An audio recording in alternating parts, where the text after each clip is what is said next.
Hi guys, and welcome to our YouTube channel Finance for Beginners. So today I'm here with another new video to show you guys on how you can check dividends on your Etoro.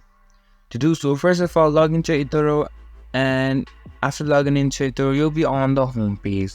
Now to check for your dividends, you need to be on your portfolio.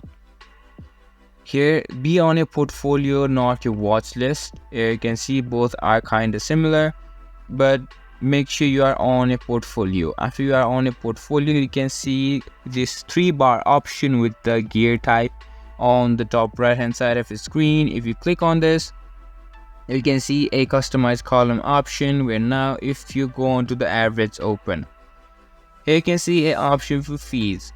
Right now, because it is not going to show you as dividends but as fees that different companies pays you as dividends, it is kept as fees.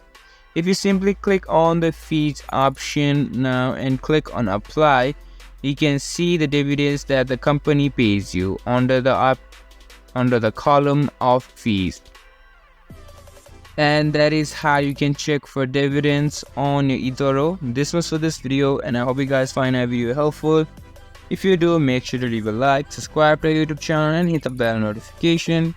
And don't forget to drop a comment for a review and for more content like this. See you guys in our next video. Thank you for watching.